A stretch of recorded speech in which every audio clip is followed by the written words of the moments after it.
O Senhor é meu pastor e nada me faltará. Caminhar me faz por verdes pastos. Guia-me mansamente a águas tranquilas. Refrigera a minha alma. Guia-me pelas veredas da justiça por amor ao seu nome. Ainda que eu caminhasse pelo vale da sombra da morte, eu não temeria mal algum, porque tu estás comigo. A tua vara e o teu cajado me consolam. Preparas uma mesa perante mim, na presença dos meus inimigos. Unge a minha cabeça com óleo, meu cálice transborda. Certamente que a bondade e a misericórdia me seguirão todos os dias de minha vida, e eu habitarei a casa do Senhor por longos dias. O Senhor é o meu pastor, e nada me faltará.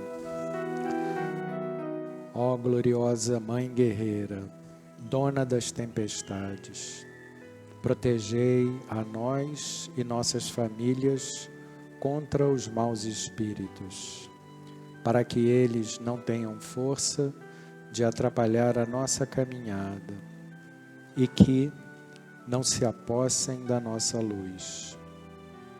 Ajudai-nos para que as pessoas mal intencionadas não destruam a nossa paz de espírito.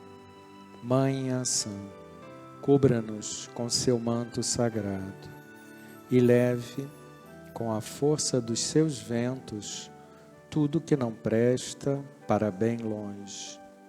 Ajudai-nos na união de nossas famílias, para que a inveja não destrua o amor que há em nossos corações. Mãe Ansã, em vós nós cremos, esperamos e confiamos. Ficai sempre ao nosso lado, para que possamos enfrentar de fronte erguida e rosto sereno todas as tempestades e batalhas de nossas vidas. Para que, vencedores de todas as lutas, com a consciência do dever cumprido, possamos agradecer a vós, nossa protetora, e render graças a Deus, Criador do céu, da terra e da natureza. Este Deus que tem o poder de dominar o furor das tempestades e abrandar a crueldade das guerras. Que assim seja e assim será. Pai nosso que estais no céu, santificado seja o vosso nome. Venha a nós o vosso reino. Seja feita a vossa vontade, assim na terra como no céu. O pão nosso de cada dia nos dai hoje. Perdoai as nossas ofensas, assim como nós perdoamos a quem nos tem ofendido. Não nos deixeis cair em tentação, mas livrai-nos do mal. Ave Maria, cheia de graça, o Senhor é convosco. Bendita sois vós entre as mulheres, bendito é o fruto de vosso ventre, Jesus. Santa Maria, Mãe de Jesus, rogai a Deus por nós, pecadores, agora e na hora de nossa morte. Amém. Bendito é nosso Senhor, Rei do Universo, Criador de tudo e de todos. Nós saudamos a sua manifestação divina. Nós saudamos o Cristo, Filho unigênito do Pai. Nós saudamos a lei de amor, lei que cria e regenera todo o universo. Nós saudamos a todas as linhas de Umbanda. Nós saudamos e pedimos a força a todos os orixás de Umbanda. Nós saudamos e pedimos a força à fraternidade branca universal, a Miguel Arcanjo e a Melquisedeque. Nós saudamos e pedimos a força à corrente franciscana, ao caboclo Tupinambá e a todas as entidades de luz responsáveis por este trabalho. Nós humildemente lhe pedimos, Pai, por todos que aqui estão presentes, por seus parentes, seus familiares, seus amigos, mas também pedimos por todos os seus filhos que vivem neste planeta. Pedimos pela paz no mundo, pela paz entre governantes e governados. Pedimos, Pai, que o calor do seu amor possa aquecer o coração dos líderes mundiais, para que eles abandonem esse caminho das trevas, das guerras, esse caminho obscuro que faz tanta gente sofrer, para que eles possam encontrar o caminho da paz, para que essa humanidade que habita este planeta possa evoluir tranquilamente. Pedimos pela paz no Brasil, pela paz no Rio de Janeiro, em nossos lares, em nossos corações. Pedimos, Pai, por todas as crianças deste planeta, em especial por todas aquelas que são maltratadas e abusadas, que passam por privações, que de alguma forma o seu amor possa diminuir as suas dores, as suas provações, enquanto estão a caminho. Pedimos também, Pai, por todas as crianças da creche Santa Clara, por todos os nossos irmãos que ajudam a creche e os programas sociais da Casa de Francisco de Assis. E por todos os nossos irmãos, encarnados e desencarnados, cujos nomes foram colocados na caixa de solicitações. Que assim seja. Da sabedoria do Evangelho de Torres Pastorino, missão falhada. João, capítulo 7, versículos 45 a 53. Voltaram então os empregados aos principais sacerdotes e fariseus, e estes lhes perguntaram: por que não o trouxestes? Responderam os empregados: nunca homem algum falou como fala esse homem. Retrucaram-lhes os fariseus: acaso também fostes enganados?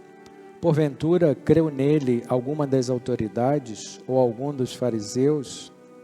Mas este povo, que não conhece a lei, é amaldiçoado. Nicodemos, um deles, que antes fora ter com Jesus, perguntou-lhes: porventura julga a nossa lei um homem, sem primeiro ouvi-lo e dele saber o que faz? E eles lhe responderam e disseram: acaso tu também és da Galileia? Pesquisa e vê que da Galileia não se levanta profeta. E cada um foi para a sua casa, mas Jesus foi para o Monte das Oliveiras. O final do capítulo dá-nos conta apenas do que se passou do lado de fora, para ensinar-nos que o procedimento dos homens é o mesmo em todos os tempos. E não devemos desanimar nem preocupar-nos. Não é o discípulo mais que o seu mestre. E o que fizeram ao mestre, farão também a seus discípulos. Os humildes são os primeiros a atingir a compreensão, porque suas mentes estão limpas de vaidade. Os grandes, dominados e inchados pelo orgulho das posições que ocupam, são como cegos a debater-se nas trevas, mas recusando a luz, mesmo quando a poderiam vislumbrar para recobrar a visão. Perdem as melhores oportunidades, peados pelo convencimento de conhecer tudo. Fecham raivosamente os olhos, trancam-se nos castelos arruinados de sua ignorância presunçosa e ainda buscam destruir aqueles que lhes querem trazer a luz, aqueles que, deslumbrados pela beleza, ouvem a doce e amorável voz do Cristo. Enquanto os pequenos reconhecem por instinto a fala do Mestre e a acatam, as autossuficientes só sabem julgar pelas aparências, pelas exterioridades, preocupando-se apenas com filiação, linhagem, riqueza, títulos acadêmicos, sem conseguir penetrar, porque têm a mente obtusa, os arcanos do conhecimento, as ideias imponderáveis, a santidade invisível. Após a rejeição, voltam à sua materialidade, pois são tão pequenos que não podem olhar o céu acima dos telhados, nem expandir-se na amplidão, subindo o monte da paz, onde meditam os iluminados pelo Cristo. Esse evangelho de hoje traz para a gente esse fato que aconteceu, o sinédrio, né, que era composto por fariseus, saduceus. Fariseus eram os representantes da religião da época, os saduceus também. Os saduceus eram um pouco mais ortodoxos em relação à religião, mas eram efetivamente os representantes da religião da época. E a religião, até como hoje no Oriente Médio, se confunde muito com a política lá, né? Então, o alto comando do Sinédrio mandou seus servos mais confiáveis para capturar Jesus, para trazer Jesus até eles. Mas quando eles foram até Jesus e escutaram as palavras de Jesus, o que ele tinha a dizer, eles entenderam que Jesus não falava nada de errado. E aí eles voltaram, lógico, sem Jesus. E aí os fariseus se enfurecem e começam a questioná-los por que eles não trouxeram a Jesus. E começam a acusar Jesus de ensinar coisas erradas. Mas nesse interim, Nicodemos, que também era participante do Sinédrio, intervém a favor de Jesus, né? Mas muito mais intervém lembrando a eles que a lei mosaica e a lei dos fariseus da época, dos religiosos da época, ela não permitia forçar ninguém a comparecer ao Sinédrio e julgar principalmente essa pessoa, sem antes dar a oportunidade dela falar para que ela veio, né? Dela colocar o ponto de vista. Mas mesmo assim, esses fariseus, eles ignoram essa parte da lei, porque naquele momento era conveniente para eles ignorar isso, e ainda debocham como existia, né, o conceito de que Jesus tinha vindo de Nazaré. Eles questionam, né, se algo de bom pode vir de lá. Como se a procedência de alguém determinasse a sua forma de ser, determinasse a sua evolução, vamos dizer assim, né? E perguntam também para Nicodemos, para fazer ele calar a boca, perguntam se ele também tinha vindo de lá. E eles dizem, né, que da onde Jesus nasceu, da Galileia, perdão, da onde Jesus nasceu, não tinha nascido nenhum profeta. Então aquele lugar não era um lugar que fosse aceito como um berço de profetas. Bem, esse é o fato. E Pastorino traz para a gente uma interpretação simbólica interessante desse fato, que ela perdura, né, até hoje em dia, e acho que vai perdurar durante um bom tempo na nossa característica humana de ser, de muitos de nós. Que quando o ser humano está no poder, qualquer coisa que ameaça o poder, ele se defende de todas as formas, que foi o que aconteceu naquela época. Jesus, por pregar a verdade, ele não se submetia ao que os fariseus queriam. E ele começou a incomodar os religiosos da época. E esses religiosos começaram a se sentir ameaçados, porque pregadores naquela época tinham muitos. O próprio João, que veio pregar antes de Jesus para abrir os caminhos para Jesus, né? Em momento algum ele foi preso pelos fariseus, né? Ele foi preso por Herodes, que era também um outro povo, os herodianos. Então, isso traz para a gente essa característica, né, de nós, seres humanos, de alguns de nós, né, seres humanos, que, principalmente quando estamos no poder, a gente faz de tudo, e inclusive aqui, eles ignoraram a lei, a própria lei deles, porque ela não era compatível com as intenções deles. Então, distorce-se a lei, né? Distorce-se a verdade, porque em proveito próprio. Então, essa é uma das características humanas. E por que Jesus, as palavras de Jesus eram muito mais bem aceitas pelos mais humildes? Porque exatamente eles não tinham poder. Então eles não tinham que ficar preocupados em perder o poder. Então eles tinham a mente muito mais aberta a aceitar aquilo que Jesus falava, né? E aquilo que Jesus falava confortava eles. Eles não tinham medo de Jesus. Muito pelo contrário, Jesus não causava medo a eles. Eles tinham uma sensação de acolhimento. Jesus acolhia a todos, porque ele tocava o coração de todos eles. Ele falava daquilo que eles estavam carentes de escutar, né? Ele falava sobre bondade, sobre caridade, sobre amar ao próximo, né? Tudo aquilo que eles estavam necessitando naquela época. Por isso que Jesus foi muito bem aceito pelas pessoas mais humildes. Da mesma forma, hoje em dia e durante bom tempo neste planeta, o Cristo só será escutado pelos mais humildes. Então, só que agora o Cristo, né?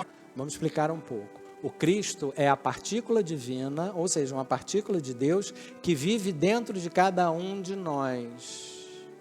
Então, o caminho para que a gente seja guiado pelo Cristo é a gente criar uma conexão com esse Cristo que vive em nosso coração.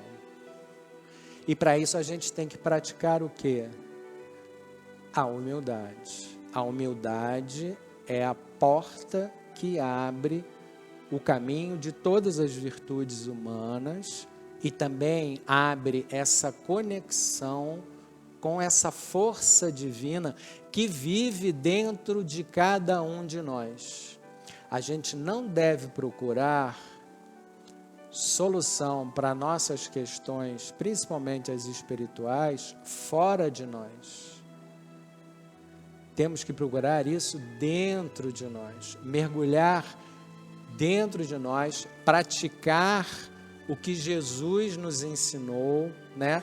Que podemos resumir como ele resumiu, né? Nós não vamos resumir, ele resumiu ao principal mandamento, né? Aos dois principais mandamentos, quais são? Que englobam todo o resto, né? Amar a Deus sobre todas as coisas, entender que existe um Deus, né? Que cria a tudo e a todos.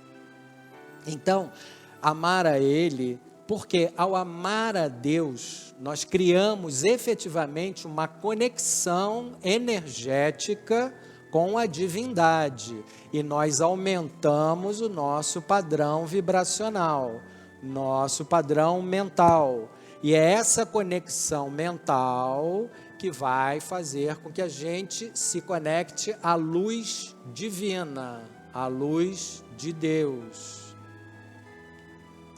Amar a Deus sobre todas as coisas. E o próximo passo que Jesus deixa bem claro, né? Que é amar ao próximo.